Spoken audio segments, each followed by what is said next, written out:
সবার কেউ নয় আমার প্রাণের নিমায়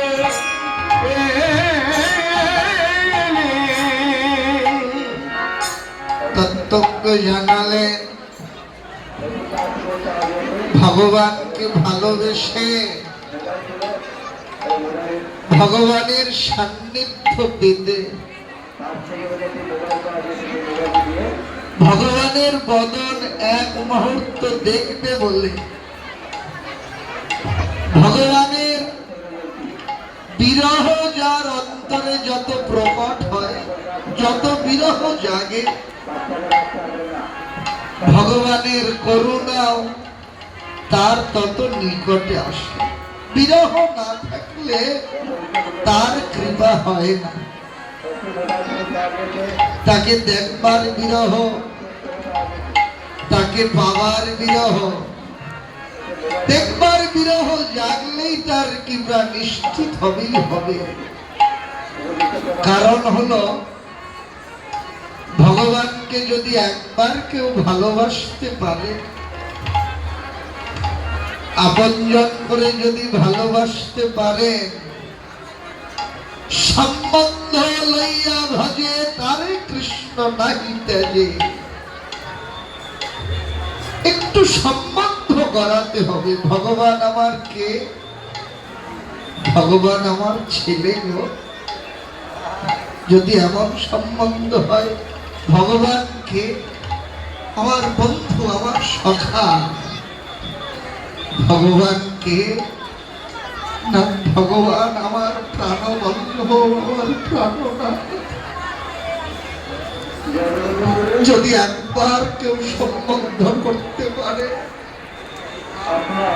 ভালোবাসার মানুষকে এক মুহূর্ত না দেখলে যেমন অন্তরে বিরহ জাগে, তেমনি ভগবানের বদন এক মুহূর্ত না দেখলেই জীবের অন্তরে যদি একবার তার জন্য বিরহ জাগে,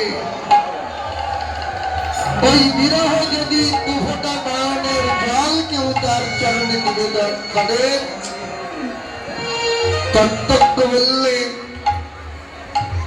ভগবানের বিরহ যার অন্তরে যত প্রকট হয়, ভগবানের করুণাও তার তত নিকটে আসে।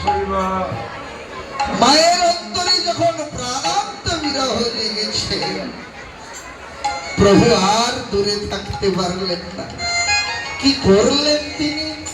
আজি ভক্ত সনে গোরারায় প্রণাম করিয়া পাই। ভক্ত সনে গোরারায় প্রণাম করিয়া পাই। আজি ভক্ত সনে গোরারায় প্রণাম করিয়া পাই।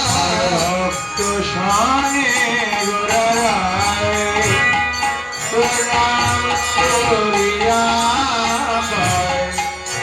আসে দাঁড়াইয়া মায়ের কাছে, আসে দাঁড়াইয়া মায়ের কাছে,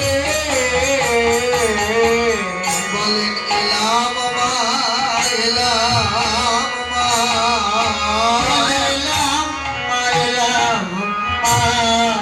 হরি নামে খেলা খেলে এলাম মা, এলাম মা। হরি নামে খেলা খেলে এলাম মা, এলাম মা। খেলা খেলে এলাম মা, এলাম মা। একবার বদন তুলে দেখো এলাম মা, এলাম মা। বদন তুলে দেখো এলাম মা, এলাম মা। মা বলেন কে রে? নিমাই এলি? বলেন হ্যাঁ মা।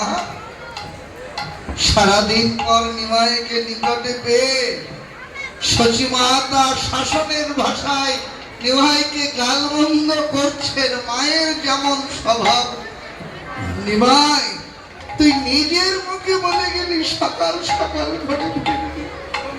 এই তোর সকাল, আমি সকাল থেকে তোর প্রথম পেতে আছি। কিরে, তুই না বললি তুই বড় হয়েছিস? তুই না বললি তুই আমার দুঃখ বেদনা বুঝতে শিখেছিস? অনিমায়,